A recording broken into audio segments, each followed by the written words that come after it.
Oseo nagad gohin taoton jalek ayet gayla. Hi everyone, my name is Rebecca Nagle and I'm a citizen of Cherokee Nation, and I am so excited to be hosting this panel tonight for WNYC Green Space History in the Making. 2020 has been a historic year for Native American rights. From the Supreme Court victory in McGirt v. Oklahoma to the Washington football team finally changing its name, Native nations and our citizens have been celebrating long-awaited gains. At the same time, Indian country has been hit hard by the coronavirus pandemic, and Native leaders have joined the call to address anti-Black racism within the United States and also within our own communities. We have some of the best activists, leaders, and minds on this topic joining us tonight. I am so excited to introduce these powerful Native women to you. But before we do that, I just want to give everyone a reminder that at the very end, we are going to have a Q&A. So if at any point you have any questions that you want the panelists to address, please submit those via the chat. So our speakers joining us tonight are Amanda Blackhorse, who is Danae, who is a social worker, a mom, and was the lead plaintiff in Blackhorse via Pro Football, which was a lawsuit that challenged the trademark of the Washington football team's racist name.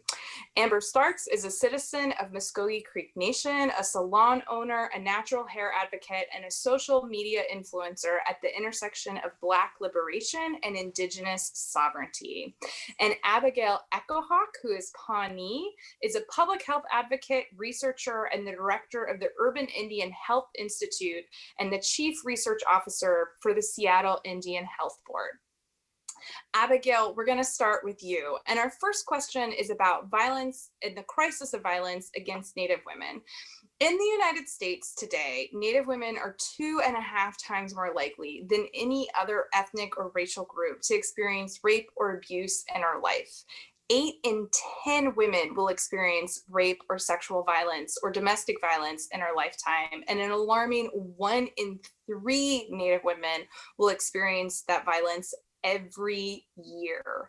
Last week, the House passed Savannahs Act and the Not Invisible Act, legislation that advocates have been pushing for years. Abigail, can you talk about specifically what this legislation does? And in addition to that, what your research has found about the gaps in reporting about missing and murdered Indigenous women, and what else is needed in the national response so that Native women and families get the safety that we deserve? Yeah, such an important topic. And I just want to say I'm so grateful to be here and be on a call with some of the, my personal sheroes. So this is absolutely an incredible experience. And it really brings to light what is going on in our community and the voices of Native women being elevated. And so I want to express gratitude to the families, to the grassroots advocates, to those who marched on the streets, to those who called their legislatures to ensure that Savannahs Act and the Not Invisible Act made it through the House and the Senate and are now on the desk of the president to be signed into law. So these acts were first introduced in 2017, the Savannahs Act by Senator Heidi Heitkamp, then of North Dakota. She's no longer in Congress, but it was in response to the absolute horrific murder of Savannah Graywind in North Dakota. That actually made it through, and it was in the Judicial Committee and Congress. And then we had a member of Congress who totally did everything he could to block it. So we know that the lives and the bodies of Indigenous people, and particularly our women and our femme folks, they're politicized. It was used as a political tool. And again, as a result of those advocates, we were able to do everything we could to push it through. And in thanks to Senator Lisa Murkowski, who took the Savannahs Act on after Heidi Heitkamp was no longer part of Congress. And as a Republican, she showed us this isn't a partisan issue. This is an issue of safety. And these laws are waiting to be signed by the president. What do? Well, Savannahs Act really specifically looks at some of the gaps in information. For example, you gave the statistics related to violence against women. However, when we look at studies done by Native organizations, so my organization did a study in an urban city in the United States, and we found that of the women we talked to, 94% of them had been sexually assaulted in their lifetime, numbers that had never been seen before. In addition to that, for those women who had been sexually assaulted, only 8% of them saw a conviction of their perpetrator in the US justice system. Our women are being failed by every single system that they're interacting with. So Savannahs Act looked towards what can we do to ensure that there's better information. And so the Department of Justice in this act is being called to review, revise, and develop law enforcement and justice protocols to address missing and murdered Native people, men, women, LGBTQ+, for everybody. I won't go into the details of it beyond that. There's a lot of great detail you can find online, but I want to make one really specific point that was in this legislation that I think most folks will think like, how are we not already doing this? The FBI is now mandated by law to include gender in its annual statistics that they have on missing and unidentified persons. So it's 2020 and the FBI for the first time is being mandated to do that. That is not only going to impact the Native community, that is going to impact every single community in this United States. And that's one thing I want folks to know is that Native people, we are leading. We are not only leading for our communities, we are leading for all marginalized communities. And that goes on to the next act, which is the Not Invisible Act, which establishes within the Bureau of Indian Affairs within the Department of the Interior. So for folks who don't know, the Bureau of Indian Affairs has a lot of impacts on the lives of Native people. It works with the federally recognized tribes, provides a lot of services. They're going to have to respond and put an office within that organization that conducts prevention efforts, that works with the tribal communities, and really starts looking at the coordination to ensure that our people are being properly captured in the information. However, how did all this happen? Again, the grassroots advocates, those on the streets. And then in 2018, my organization put out the very first, and to this date, the only national report on missing and murdered Indigenous women and girls in this country. However, because of the limitations and the lack of funding, I was only able to do that for 71 cities. It didn't even include the reservations.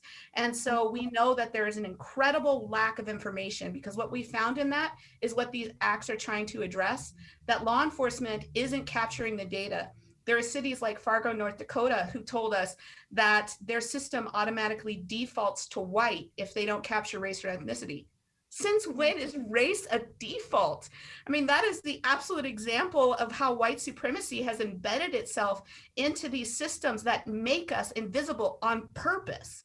So we will continue to fight. Others are continuing to fight. Our research has showed us that these gaps exist. And unless we are at the forefront, if we are not the ones leading and our allies supporting us, we're going to continue to see these statistics. And I refuse to let my nieces think that it is inevitable that they will be raped, that they will be assaulted, that they will be kidnapped, or they will be murdered. I refuse to let that happen. And I know Native people across this country are doing the same. And that is evidenced in these pieces of legislation that have passed, but they are the start.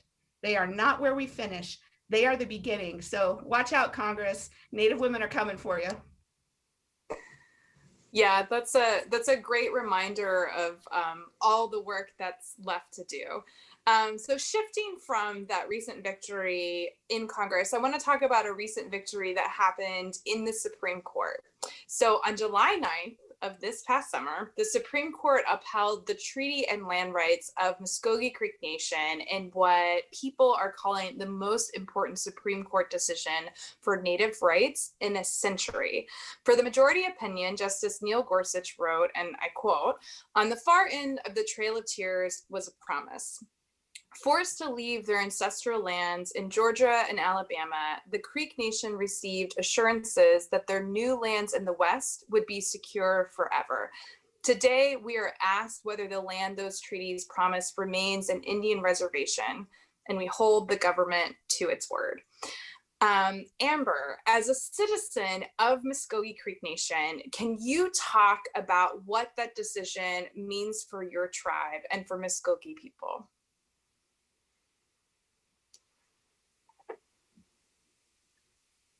Absolutely. First, I want to say Hesche, and I'm so happy to be on this panel with such amazing women. I am looking forward to this amazing discussion. So back to your question. So the first thing I feel is absolute pride. As a citizen of the Muskogee Creek Nation, I am proud of our tribe, of my tribe, for asserting our tribal sovereignty and our right to self-determination. I think the McGirt case affirms our right to self-governance and our right to remain the people we choose to be on our own terms.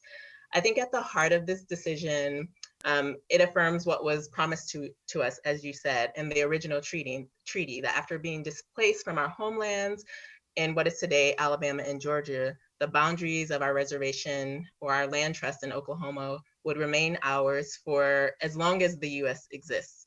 And I think that this case is an example of Indigenous peoples exercising our right to hold the settler state accountable on on its own laws, right? It's what it came up with, right? I definitely think that we as Indigenous people have the right to really look through treaties and decide, like, hey, this is about us too. This isn't just about the settler state being able to determine what it wants for us. So I think that this has been a great example of us holding the settler state accountable on its own laws. I think that there was also this expectation that the judicial branch would rule in favor of the settler state. As it is a representative of the settler state. And so I think there have been so many cases where Indigenous people have tried to hold, this country accountable, and the country still rules in favor of itself over us, sovereign people who this is our land, this has been our land since time immemorial, right? And so I think that these constant examples of us having our treaties not upheld,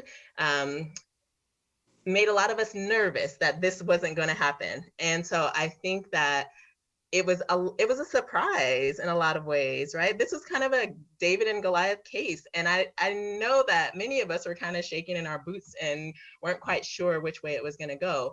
And I think that this ruling felt like land back in a ways, even though it wasn't exactly that. I think it gave us kind of a taste of what that could be like, or what that could mean for us. And I think what was really amazing was the solidarity in Indian country, where we were all cheering for my tribe, as if this meant something for all of us, because it does actually mean something for all of us. And so I think that I was really happy to see people cheering as though we actually got our homelands back in Alabama and Georgia. The other thing I want to say is that I think we should pay attention still. I think we should absolutely be keeping our eyes on the settler state, especially with the new EPA ruling. It's almost like the settler state will do whatever it can to land grab. And even if that means that, finding other ways around the law to steal land. And so I think that with the EPA, even using like pollution as a form of to politicize pollution, that for me that's worrisome. But I also think that we should relish in this decision, because it does do something not only for our tribe, but like you said, Indian country as a whole. And I think that it encourages us to be brave. It encourages us to stand up to this Goliath of a system, and to assert our right as sovereign beings, sovereign communities, sovereign nations. So it was a really big deal. It still is a really big deal. And I'm looking forward to how we as a nation and how other nations begin to challenge this system, because we are headed towards a post-colonial society, whether colonialism likes it or not, whether the settler state likes it or not, we're headed that way. And I think that we need to start exercising, that right. And we need to start understanding that, where we're actually headed. So. Mm-hmm. Yeah, absolutely. Yeah, I remember that morning, just like reading those first couple sentences of the decision and just crying, and all of the outpouring on social media. And those couple weeks in July were a news-packed, victory-packed week for Indian country, which I think is very emotional because I think we're so used to, even when the law is on their side, even when we know we're on the right side of the issue, we're so used to losing. And so one of the other historic events that happened just in that short time span was the Washington football team publicly announcing that it would finally drop its nickname, which has been long denounced as a dictionary-defined racial slur. Amanda, you joined a lawsuit against the Washington football team, which temporarily suspended the team's trademark because it was a racial slur. Can you talk about both the political climate this summer and the decades of Native activism that led to this long-awaited victory? Yes, Yate, thank you for having me on. I'm so honored to be on with these women here. You guys are awesome. I think that the ruling or the Washington team's announcement that they were going to retire the R word this summer was a little bit about how you and how Rebecca and Amber are talking about the McGirt decision.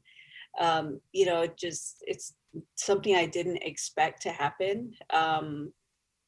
I didn't actually expect this to happen in my lifetime, just because how much the Washington team owner, Dan Snyder, has dug his heels all of these years, the way that he has treated Native people, the way that he's ignored us and attempted to belittle us and silence us. You know, so I just didn't expect it to happen, and it did. And I think that, you know, the reason why it happened is because of the Black Lives Matter movement and people having this sort of new understanding that racism exists in this country and in this world. Of course, you know, as people of color, we've been saying that, you know, we've always experienced it, but we've never been taken serious, I feel. And so, you know, for this decision to happen, it's pretty tremendous. Unfortunately, with our case against the Washington team in Black Horse et al. Versus Pro Football, it ended about 2 years ago, and it ended because of another Supreme Court decision, basically saying that even though the name is racist, it still can be trademarked, and that the government, which is the trademark board, should not have the authority to say what is racist or not. And so that goes back to free speech. And so, you know, our position as Native people has always been, you know, we understand what free speech is, and we are, you know, for free speech, but, you know, we're always trying to protect ourselves, it seems like, especially within the federal system and in legal systems. And so for us, it really wasn't about free speech. It was about the protection of our people, and it was about the humanization of our people. And so we indirectly lost based on the other Supreme Court decision that happened. And it just kind of, you know, stopped. You know, our litigation ended, and it ended over, you know, it was 25 years of litigation. My case and the Black Horse case was a 15-year-long litigation process. Prior to that, Suzanne Harjo, who started that case and her case in Harjo versus Pro Football, together, it was a 25-year-long legal battle. And I just think, you know, now, why should it take 25 years for Native people to be heard? And we didn't even win our case. It took 25 years of literally blood, sweat, and tears of Native people, you know, and us basically pleading with this legal system to hear us as Native people. You know, it even went to the Supreme Court at one point, and it was thrown out in Suzanne Harjo's case. And so, you know, and when we still have these discussions about whether the name is racist or not, I think we really need to be having a discussion about why it's taking so long for Native people to be heard. You know, we've done everything that we need to do. You know, we've had our legal cases, we've protested, we wrote letters, we've done everything by the book, and yet, you know, Native people were not heard. And I think that's the real tragedy there. But I'm definitely, of course, very grateful to the Black Lives Matter movement for sort of creating that space for this issue to be heard. I don't think that it would have happened any other time. So, you know, our long fought battle, you know, and the thing is too, is that it changed, and guess what? Everyone just got over it. You know, it's like fans are now moving on to the next thing, and they're still happy about football. And you know, it's exactly what we said would happen. And it's so sad that it had to take as long as it did, and had to take so many resources away from Native people in order for us to be heard. Yeah, it was a long fight. As Amanda mentioned, many of the victories Indigenous people have seen this summer would not have happened without the power and the momentum of the Black Lives Matter movement. And while we've seen what power is possible when our communities come together, we've also seen the real need to address anti-Black racism within Native communities and tribes.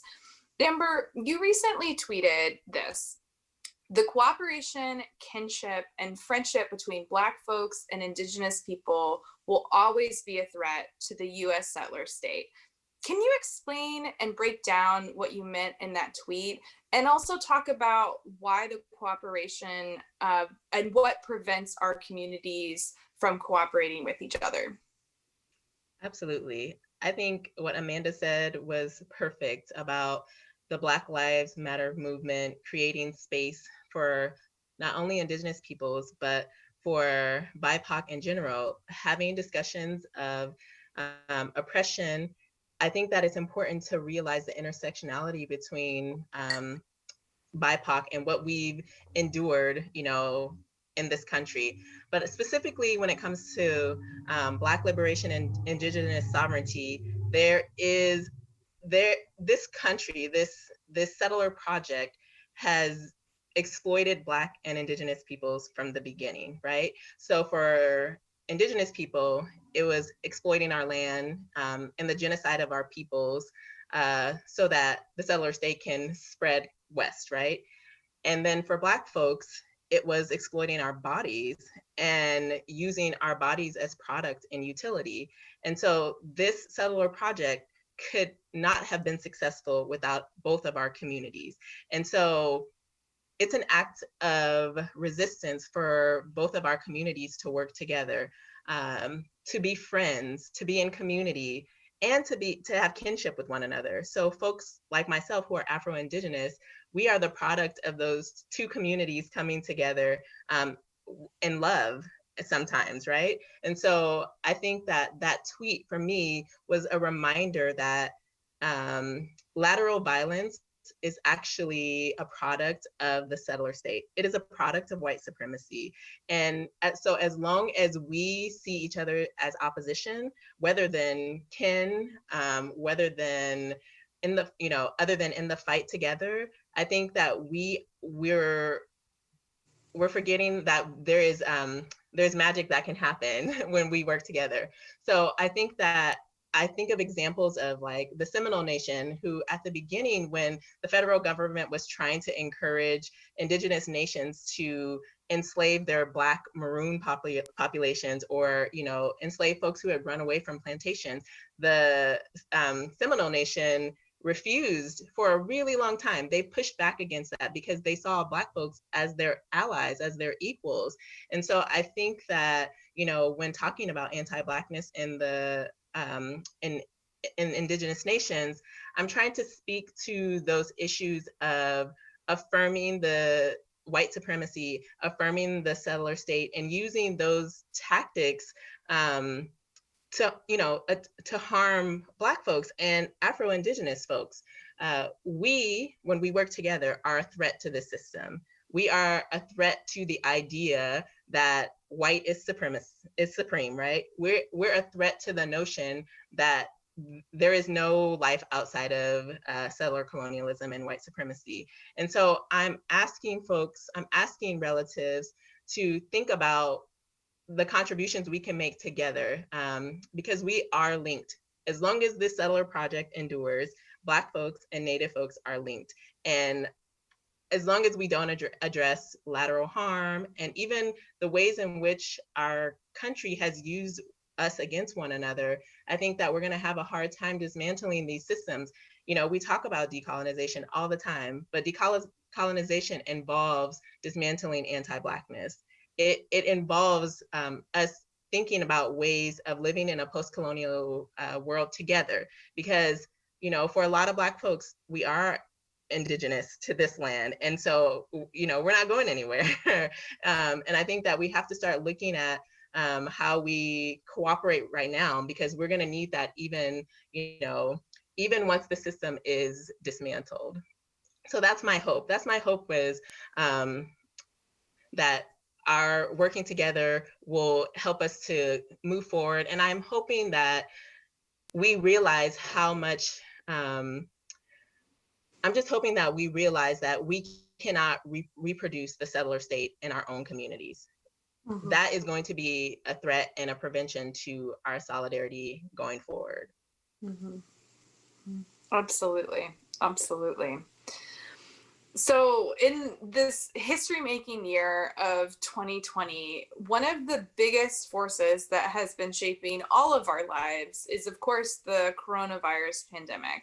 Very, very, very early on in the pandemic, we saw that it was disproportionately impacting communities of color, including Native communities. But at every level, from the data collection to the reporting to the media coverage to the policy conversations, Native Americans have been mostly left out of that conversation. Abigail, can you talk about the disproportionate impact that coronavirus has had on Native communities and this secondary crisis that we're seeing, which is the lack of adequate data about what's happening on the ground? Yeah, coronavirus, for those of us who are in the public health and also in the medical fields right now, it's our everyday, every night waking moment is whatever we can to serve the people being most impacted by this. So I was part of a paper that was recently published by the CDC's MMWR, which is a study that was published that showed that Native people in the 23 states we looked at were 3.5 times more likely to be infected with COVID-19 than non-Hispanic white folks. Why is that? And why were we more likely to have high-risk complications and even death as a result of that? And to do that, we have to look at all of the things that, Amber and Amanda have been talking about, and that is the making our people invisible, politicizing our bodies, politicizing our land, politicizing everything that has to do with us as this nation look to take our resources to build the state as it is right now. As a direct result of that, continuing colonization and oppression, our people have some of the highest rates of diabetes, of cardiovascular disease, of cancer, of asthma, of every single major underlying condition that you don't want to have if you became infected with COVID-19. And then when you look at how COVID is spread, it's spread in places where you can't stay 6 feet apart. It's where multi-generational homes are. It's in places where it spreads easily, where there's high rates of poverty. All of these are now descriptors of our community. However, those descriptors we were not born with. I am not more at risk because I am Native. I am more at risk because I am a Native person living in a country that has spent hundreds of years trying to eliminate me. And as a direct result of that, a pandemic like COVID-19, when it came and it hit our country, those of us who have these higher risk factors because of all of the oppression that we continue to experience, we were the ones most likely to die, to become infected, and also to spread that to our beloved community members, something that we don't want to do. And as a result of that, many of us so I direct a National Tribal Epidemiology Center. I work with all of the urban Indian health programs across the United States. And my goal is to ensure that the 70% of Native people not living on tribal lands right now, that they are represented in the data and they receive the services they need to prevent things like COVID-19. So one of the things that's supposed to happen is I'm supposed to be supported by the CDC. So when we saw COVID start to come about in early February, my team reached out to the CDC, who are supposed to support us, and said, hey, we would like to have a informational webinar to all of our urban Indian health programs in the United States, a national webinar where you talk about what is this new virus, COVID-19, what do they need to prepare for, what do they need to get ready to happen? And I didn't hear back from the CDC about that request, although I got multiple emails and that none of them said, hey, we're here to help you, until the end of March. At the end of March, our people were already dead. And what we have found is that the response from the federal government, they are not fulfilling the federal trust responsibility that they have to provide us the resources and the healthcare that we need to combat these built disparities built by this very government. So what we have to look at is that these systems, people are like, I can't wait for it to get back to normal. I'm like, no, we don't want normal again, because the normal has been set up to eliminate us. And as a direct result of all of these things, our people are at greater risk. They're having greater complications, and more people are dying. And it's not our fault. It's the fault of this country. And we're watching the resources not flow into Indian country, both urban and rural, in the way that they should. And our tribal leaders are fighting night and day to just get the basic necessities. And that is also relevant to the data. So when we look at the data on COVID-19, that paper that we put out on 23 states, the reason we could only look at 23 states is because states are not reporting race and ethnicity around COVID-19. And so only 23 states have reported at least 70% of their race and ethnicity data. All communities of color should be freaking out right now when I say that, because it's not just Native people. It's every community of color who is being missed in that way. And we know, again, these built disparities also affect other communities. We are watching a system of oppression through the data work. It's doing what it was built to do. And for Native people, eliminating us in the data is an ongoing act of genocide against our people. When they eliminate us in the data, they then have an excuse to withdraw from that federal trust responsibility that is built on tribal membership, on us actually having tribal members. So when they eliminate us in the data, it is an active act of institutionalized racism that is resulting in the genocide of our people. So we're fighting, and we are fighting hard. And took this fight to the CDC, and as a direct result of an article that was done in Politico, and I want to put out to folks that media is so important. For us as Native people, we have been so invisible. Where we are finding our support is through other allied communities, the Black Lives Matter movement, others, and media holds a really important part. As a result of a Politico article that myself and several other tribal leaders were in, we saw Congress be like, what? There's no data. How are we supposed to be making good decisions to get resources to tribal communities? And as a direct result of that, I got a sliver of the data I have been asking for from the CDC. Does it fulfill the treaty rights we have to the data at the CDC? No. Is it just a beginning? Yes. And we are fighting every single day and challenging these systems, which comes at risk. So I always think when I challenge the CDC, when I'm challenging different agencies at the federal government, it puts my agency at risk. It puts the partnerships that I have at risk, that I use to serve my people well.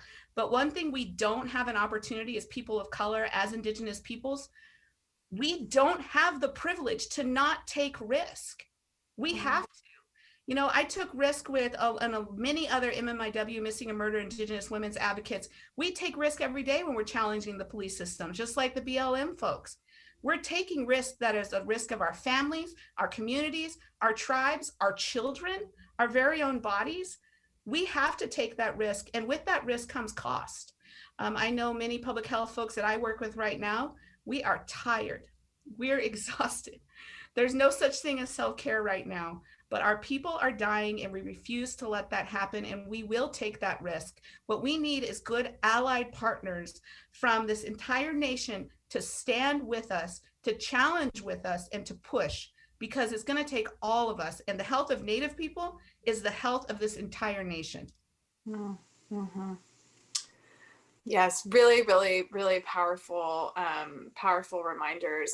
I was wondering, Abigail, if you could talk too about some of just the basic resources that both urban Indian health centers and Native nations are fighting to get during this pandemic. I remember reading one story of a health center that asked for supplies and instead got body bags. Can you tell listeners about how people in Indian country are struggling to just get the basics to fight this pandemic? Yeah, that was actually my agency. So the Seattle Indian Health Board, in February, we had asked for PPE for our clinic, and we had also asked for COVID-19 tests. And instead, we received a box of body bags from the federal government. Actually, we're not 100% sure what agency they came from. It was one of those telling moments, and to me, like this ultimate metaphor for what the US government is giving us. They are giving us the body bags and the coffins to put our people in before they'll give us what it takes to ensure their health, their well-being, and their safety, and that of the next generations. And so in the beginning of the pandemic, we were fighting for the basics like masks. There were clinics across the US who started using cloth masks, which is what you don't want to do in a clinic. You want to have surgical masks that can be thrown away. And for the Seattle Indian Health Board, before we got resources from the federal government, the IHS, or even our state or county, our local Native community stepped up, and a company called Eighth Generation got us 10,000 surgical masks for our staff and for our patients who were coming in. So our Native community are really stepping up, and we are taking care of each other.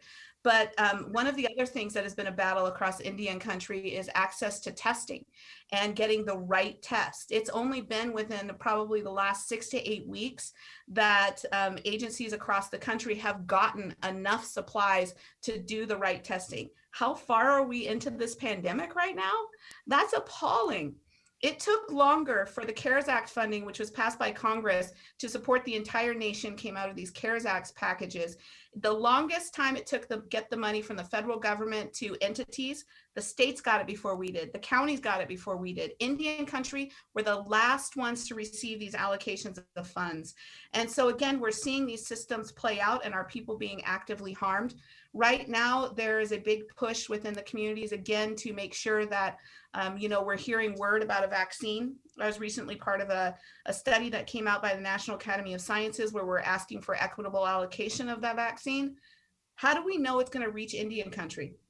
And how do we know that the vaccine that we're going to get is going to serve our people well?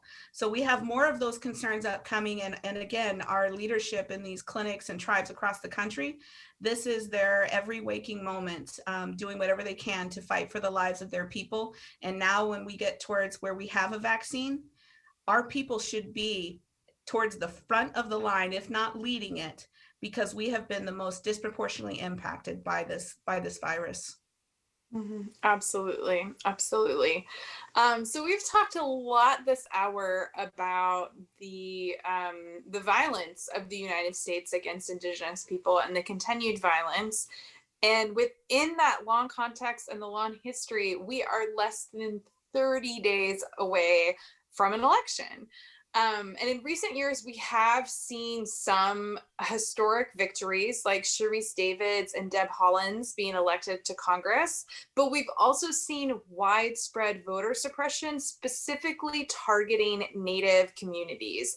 In many key states, including where you live, Amanda, in Arizona, Native people are a key voting bloc that are determining not only the outcomes of statewide elections like Senate, but may also influence the outcome of the presidential election.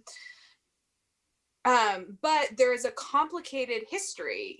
There is also this tension about how we interact with the same government that has colonized our nations and still occupies our land.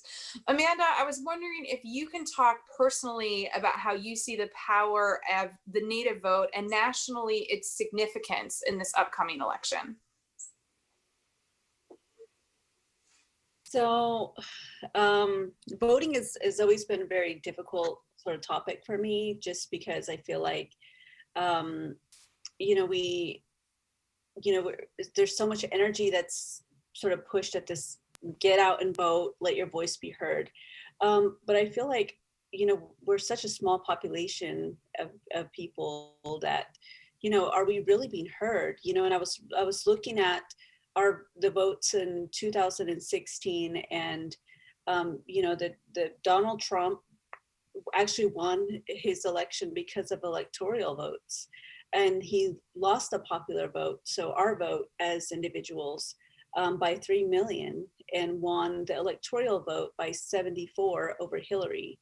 And I thought that was really interesting, because we don't really put a lot of emphasis on how the electoral process works, and who are the electoral voters in your state, and how will that impact the outcome of a presidential campaign. I think voting is important, and we need to understand who represents us at a state level, within our cities, within our counties. I think that's super important, and Native people need to understand that, and we need to get out there. I do see a lot of benefit from Native women and Native people being in Congress, being elected as leaders for us. I think that's super important, and I'm always looking out for people within my community who are running and are Native and represent my voice. I think that it is super important for people to get out there, this season. But I think that we also need to put a lot of effort into understanding this process, and how this process really benefits settlers, how this process benefits this country, and who's going to come out on top this time. Who's going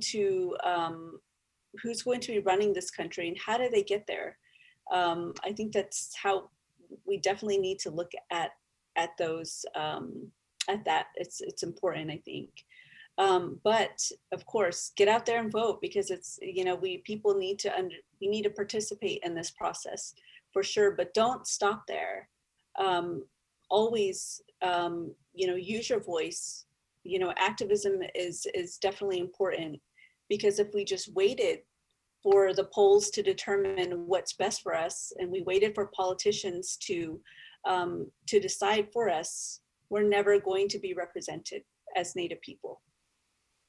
Mm-hmm. Yeah, I think a really important reminder that voting is a step, it's a tool, it's a leverage point, but it is not the answer by any means to many of these issues. So now we're going to open it up to questions from our audience and from our listeners. So if you have any questions that you'd like to submit to any of the panelists, you can do that in the comments section. And so we're going to take our first question, which is from Marisa, who asks, do you have any suggestions on ways to have my students become more politically active to support any specific acts of legislation, candidates, or organizations? Is there anybody who wants to tackle that question? I'll try a little bit. So it's really important for folks to know what are the issues, first of all, that are of concern to them and their communities, and to do really good research on that. And a lot of our folks need to know what are those reliable resources to do that. I absolutely agree with everything that Amanda was just saying in regards to, like, we can't sit and wait either. So for example, the study that we did at the Urban Indian Health Institute on missing and murdered Indigenous women and girls, tribal leadership had been calling for something like that for more than 30 years.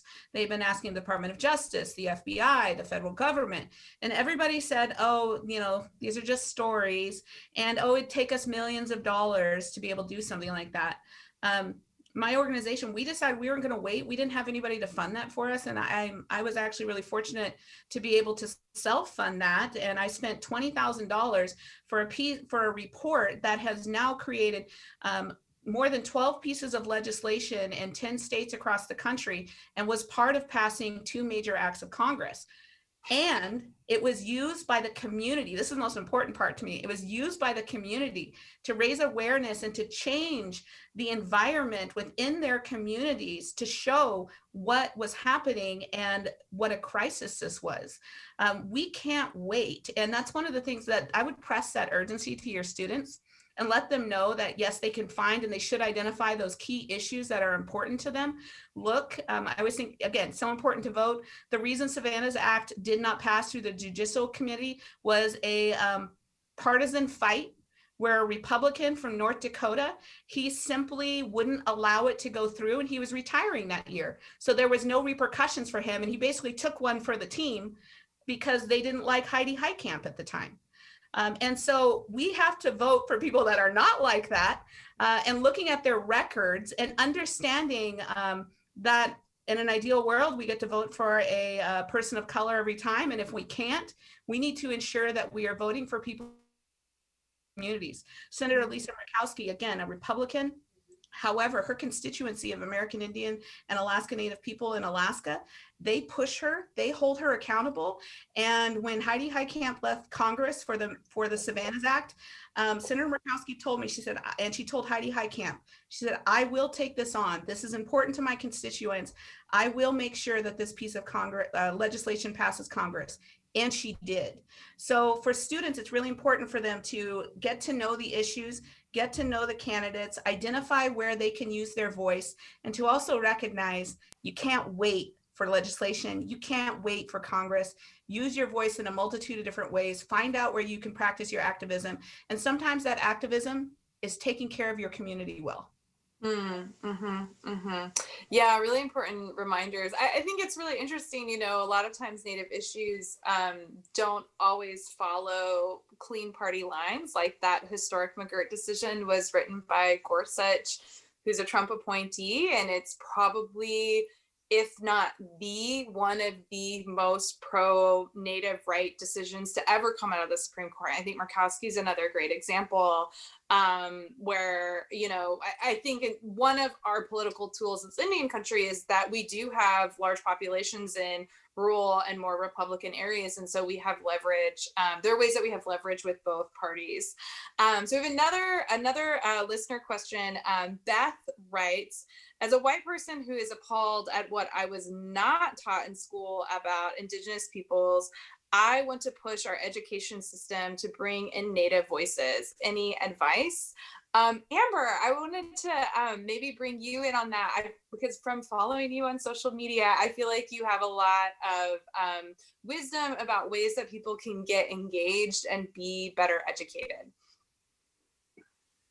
So I think my advice is that there are lots of Native folks, BIPOC folks out there who are speaking to our own issues, our own community needs. And I think it's important to seek out, do the work. It's going to require you to do the work to seek out Indigenous people, BIPOC folks online. There's a huge community. There's lots of people who are speaking to issues that are important to our communities. And I think that unless you're doing that work of seeking out people from the communities who are speaking to the issues, you're going to be listening to what other people are saying about us. And oftentimes that erases us, like the other panel members have been saying. I think that there is an opportunity with the online community to be able to like sit and listen. It might take a while. It might take, you know, I feel like it took me a long time to find my community online. And so I think that there's a responsibility of people who are seeking out ways to get involved or seeking out ways to learn to actively do that work. I think tribes and nations are telling us like what is important and what's needed. And I think that if we're not listening to the people who are speaking to these things, then of course it's going to seem like no one's talking about it. But, you know, as Abigail said, we've been yelling about all of these issues for so long. And I think even when I speak to issues of Indigenous sovereignty and tribal sovereignty and Black liberation, I'm not the first to do it. I think that in a lot of ways, these platforms allow my voice to be amplified, right? But I think since the first like slave ship landed, since the first colonizers stepped foot on this land, our folks have been resisting. They have been doing this work. And oftentimes it's just that we're either erased, we're not heard, we're dismissed. And so I think that it is a responsibility. It is the responsibility of settlers to actually go out there and seek out what Indigenous people are saying. We're not quiet. I mean, if you come into our, online communities, you will hear that we're speaking to these issues all the time. And even like Amanda said, the whole issue with the football team, that's been going on for 20 plus years. That is not a new thing. And so to not know is a privilege. To not be aware is a privilege. To not have to worry about it is a privilege. And so there is something about putting your privilege on the line, putting yourself in vulnerable spaces so that you have to learn. And I think that responsibility is not on Indigenous people, it's not on BIPOC folks. It is the absolute responsibility of non-BIPOC folks, white folks, to actively seek out what Native folks and what Black folks and what other people of color are saying. Mm-hmm. Yeah, absolutely. And piggybacking on that a little bit, we have a question from Leah, who writes, are there any important organizations we should have our students follow and promote on social media to help amplify Native voices? Actually, I think I'm going to let everyone take a stab at this. As a journalist, I always tell people to follow Native media. And so a couple really good outlets is Indian Country Today. There's also Indian Collective, which is spelled NDN and then collective as in the letters. There's also indians.com. And then there's a High Country News is a magazine that actually has an Indigenous affairs desk, and they put out really great content. And there's always the Native American Journalist Association, which is an association I'm a member of, and you can find Native journalists through. And so, and one other person I really recommend following his work is a reporter. He's Saponi. His name is Nick Martin, and he writes at the New Republic, and he's one of a very small handful of Native journalists who are at a non-Native media outlet, but have a beat to cover Indian country. And so maybe we can just pass it around. Abigail, during this pandemic, are there any public health institutes or other health-related organizations that people should be following to know what's happening in Indian country? Yeah, absolutely. So my organization, the Urban Indian Health Institute, is one to follow on social media, and we are putting out great content all of the time, both on the needs in the community and also the resources, the strengths and the resiliencies, the grandmas who are feeding people. We have that kind of information. In addition, the National Indian Health Board has great resources. The National Council on Urban Indian Health is another great one to follow. And I always recommend that folks also follow, because there's a lot of things attached to all of the health organizations work with the National Congress of American Indians. Again, you can kind of know what's going on in particular related to the packages around COVID-19 and where legislation is. They're a really important one to follow. And then in your local areas, if you have tribes locally, if you have local tribal organizations, they are putting out really great information. And this is something for white folks to really think about. It goes to what Amber said. The information's there. You just have to look for it. If you don't know what federally recognized tribes are in your area, Google it. They'll tell you immediately. And then look at the resources that they have and follow who is local to you. Because what I'm doing in Seattle at the Urban Indian Health Institute is very different than what's happening in my tribe in Pawnee, Oklahoma, or with my mother's people in the interior of Alaska. So we have to recognize that Native people are not homogenous, and neither are our organizations that serve us. Mm-hmm. Absolutely. Absolutely. Amanda, as an activist who's been doing this work for decades, are there any Native voices or activists that you think people who want to learn more and know more about the issue should follow? Yeah, there's a lot of different resources out there. So many people to follow as well. I can't think of everything right now, but I'm sure if you go on Twitter, look up the hashtag #NotYourMascot, and you will find a lot of content there and a lot of people to follow. Definitely look toward a group called Illuminatives. They're pretty vocal online. Also go to their website. They have a ton of resources about, it's called Reclaiming Truth, and a study that was done about the visibility of Indigenous people. Right now, I would follow a person by the name of Rhonda Lavaldo on Twitter. She is kind of at the center of the fight against the Kansas City team right now, the Kansas City Chiefs. You know, of course, that's still happening. You know, our fight continues in professional sports with the Kansas City team, with the Chicago Blackhawks, the Cleveland Indians, and the Atlanta Braves. There's also numerous other schools and elementary schools, high schools that are trying to fight for change as well. And they're also vocal on social media as well. There's also a group called Not Your Mascots as well. They're pretty vocal. There's just so much. You can also go to our website at www.nomorenativemascots.org. And there's at the top right-hand corner is a button that says Take Action. You can go there and check out some of our resources, and also sign. There's over, you know, about 40 petitions on there right now from schools, elementary education, and high schools who are working to change their name and their community. So go there and check it out. Also check out the resources. There's also a ton of information there to take a look at. So also there's a really great documentary called More Than a Word by Standing Rock Sioux and folks, John Little and Ken Little. You can look that up online as well, and you can probably check it out at your local library or local university for free. And it's about the mascot issue. So I would take a look at that. Yeah, it's a really, really great film. And I just want to plus one the report called Reclaiming Native Truth that Amanda mentioned. I think one of obviously the big themes that we've talked about tonight is how much invisibility impacts us as Native people, and then the broader politics of Native rights. And that report really digs into that issue and puts some facts and some kind of sad statistics behind what those perceptions are of Native people from non-Natives.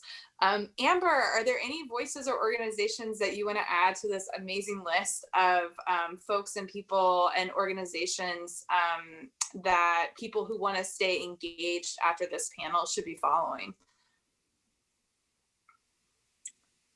Yes, so I think Abigail and Amanda pretty much said a lot of what I wanted to say about focusing on your community, like finding tribes and also community centers. In most urban areas, there are Native community centers who are seeking to support the community that, the Native community, right? And so, you know, I'm kind of a geek. I really like to follow scholars, like contemporary scholars and, you know, critical thinkers. And in a lot of ways, those are also really important to finding out what's going on in Indian country.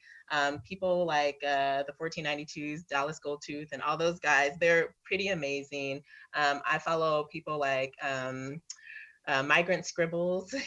He talks a lot about Afro-Indigeneity. There's also the Urban Indigenous Collective. I mean, I learned so much from my contemporaries and from my peers online.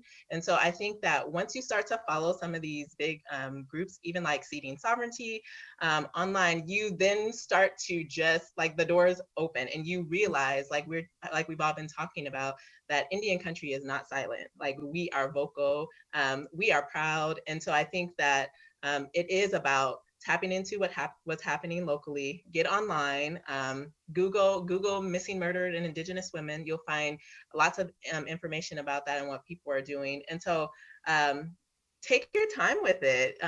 You're not going to learn it all overnight. We as Indigenous peoples are still learning. We're still figuring out our path.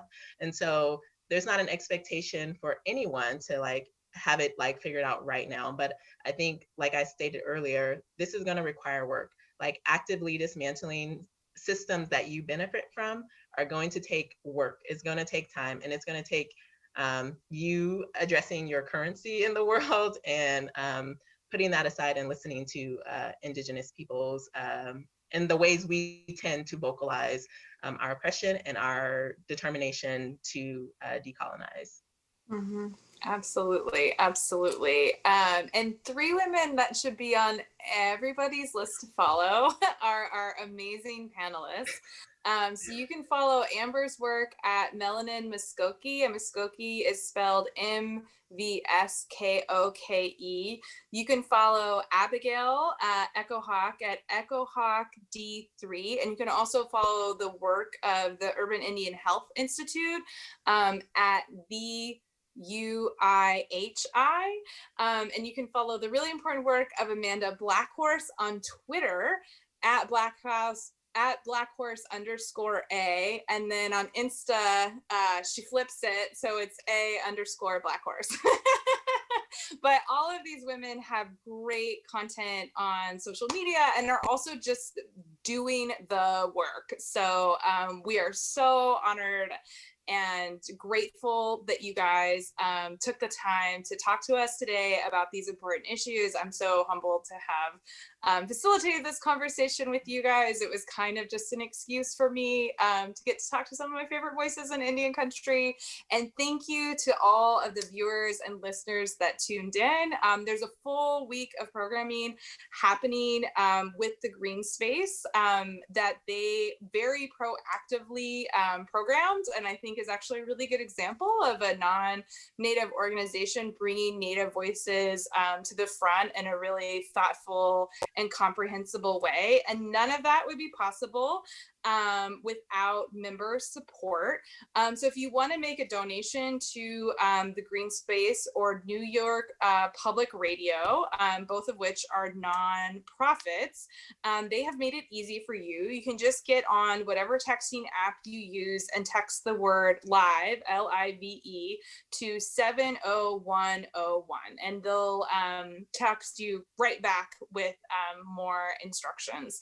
So thank you again, Wadon. Like, we're so honored to have had this conversation. Thank you so much, everyone, for tuning in. And for those of you who learned a lot tonight, I hope that this is just the beginning. Meadow. Thank you for having me. Thank you. Wadon.